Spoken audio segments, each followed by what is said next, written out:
Hello Art Beaters, Becky here for artbeads.com, and I've got a brand new video for you today. Today we're talking all about crimp tubes and crimp beads. I'm going to show you how to use these. They're the perfect little tool for bead stringing, a necessity really. And we're going to be talking about the different sizes and when you would be using these in your jewelry designs. So let's learn all about crimp tubes. Crimps are designed to work with jewelry wire. If you are working with jewelry wire, it is more than likely you will work with crimps. These durable little findings will provide your designs with security and add professional finishing touches. Best of all, they are easy to use. When creating jewelry, you want the best findings for the project, so it's important to learn all about the crimps you'll be using as well as how to use them. So crimps come in two different forms: as a bead, which is this little example here, or as a tube. Crimp beads are shaped like little hollow round beads and come in a variety of sizes and metals. To secure them to jewelry wire, just flatten the crimp bead with a pair of flat or chain nose pliers over the wire. The flattened bead grips the jewelry wire. So to use a crimp bead, you're just going to add your crimp bead to your wire and loop back through the same crimp bead. You're going to pull your loop tight so that it's small enough to look nice, but if you are attaching a jump ring or have a jump ring already attached, make sure to leave enough space for it to move comfortably so it's not too tight. So I've got my crimp bead in place, and all you have to do is flatten with chain nose pliers, and you don't want to squeeze too tightly here. There you go. So that crimp is in place. That's not budging. Pretty good crimp. So if done properly, the crimp bead will be very secure, but if the crimp bead is squeezed too hard, it can break or at least be weakened and could fail over time as the jewelry item is worn. Over squeezing can also bite into the jewelry wire itself, causing it to fray or break, which will also weaken the jewelry item. It just takes a little practice to get the feel of crimping, and once you have it down, it's easy to do. Crimp tubes come in a variety of sizes and metals too, and some even can be textured or wavy, have patterns on them. To crimp them, you're going to want to use a crimping tool. Crimp tools, there are different sizes for the various sizes of crimp tubes. The micro crimper is for tiny crimp tubes, and we also have the mighty crimper for some larger sizes, but we like to use the one that's right in between, just called the crimp tool bead crimper. Very large crimp tubes can also just be flattened with a pair of flat or chain nose pliers.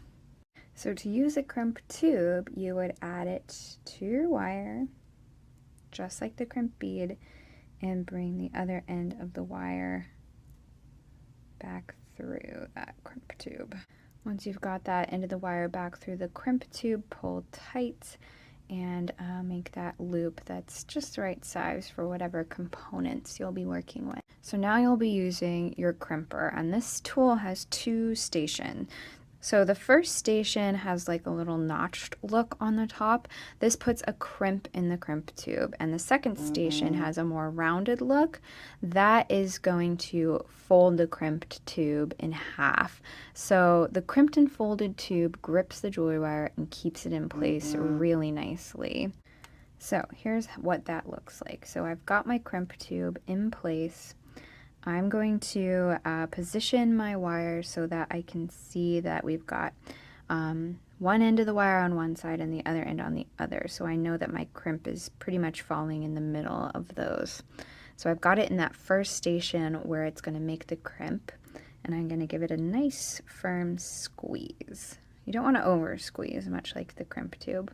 And I can see that my crimp folded that nicely in half. And you can see that, and then I'm going to use that second station. I'm going to kind of turn my work so the fold is kind of in between those two rounded ends of the station. Give it another squeeze. That's going to fold the crimp in on itself. So you've got this really nice crimped, kind of sandwiched thing that's a really secure hold in your jewelry designs. And then from there, you'll just trim the tail end. There you go. Alright, so let's talk about crimp sizes too. As you can see, there's a variety of sizes to choose from. Using the right size crimp bead or tube is also very important. If the crimp is too large for the jewelry wire, it won't be able to grip the wire properly and it could slip, causing the jewelry piece to fail. And if the crimp is too small, particularly with crimp tubes, the jewelry wire won't have room to separate for the crimp action and you won't get a good fold. You might not even be able to get that wire through the crimp tube twice to make that little loop. So how do you choose the best size crimp for the job? Well, most often the jewelry wire in a design will pass through the crimp twice. So multiply the jewelry wire diameter by 2 twice through the tube, then choose a crimp with an inside diameter that is slightly larger than that number. The ones that I usually work with when I'm working with medium jewelry wire, 0.019 inch, is 2 by 2 millimeter. The 2 millimeter size you can pass through nicely with that 0.019 inch jewelry wire. Another thing about crimping, when you're crimping the other side of your beaded piece, there's a little more that you're going to want to pay attention to, and that's the spacing between your beads. You don't want a gap where the jewelry wire is visible. So for this side, you're going to push your crimp down close to the beads and pull that excess wire to get the loop just right as you're pushing your crimp down. That's a good space, and a good way to judge is to hold your piece up. If you hold it up and there's a gap in your wire, you may need to push your crimp tube down more.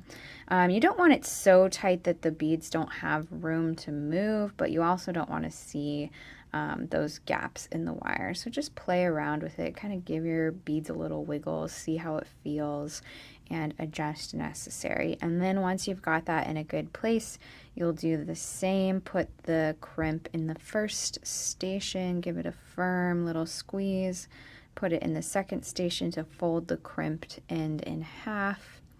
And sometimes I like to just kind of round this out, get the shape really nice after it's folded, and you're good to go. Now let's talk about crimp covers. Crimp covers go hand in hand with crimp tubes. They are designed to fit over the crimped bead or tube, and they look like a bead, so it gives the design a more finished look. So I have, and they come in all kinds of finishes. I have this lovely little rose gold one, and they come in different sizes too to work with those different sizes of crimp tubes. So you just slip it right over your crimp tube, and then you can use your chain nose pliers to gently push that crimp cover closed around the crimp tube. And a lot of designers also like to use their crimping tool, that first rounded station, to get the shape of the crimp tube really nice in place over that crimp tube. So it looks really nice, just like another little bead on your strand once it's all done. I do also want to mention that crimp covers do come in different sizes, just like crimp tubes. I typically like to use 3 millimeter crimp tubes with the 2 by 2 millimeter crimp tubes. I'm sorry, I like to use the 3 millimeter crimp covers with the 2 by 2 millimeter crimp tubes. So that's a good rule of thumb, is like 1 millimeter over in size of crimp covers is a good size to use with whatever crimp tube you're working with. So 3 millimeter crimp covers with 2 millimeter crimp tubes usually works very nicely. Wanted to mention that we do have step-by-step photo tutorials and other great videos for how to crimp, how to use crimp covers on our website, artbeats.com, and here on our YouTube channel. So if you need more help, definitely seek those out. We've got lots of resources for you. Thank you guys so much for watching. I hope this video was helpful in your crimping journey. Let me know if you have any questions. Leave a like and a comment on the video. We always love hearing from you. And as always, make sure to subscribe to our channel so you're the first to know when videos like this are out. Thank you so much for watching, and I will see you next time. Bye.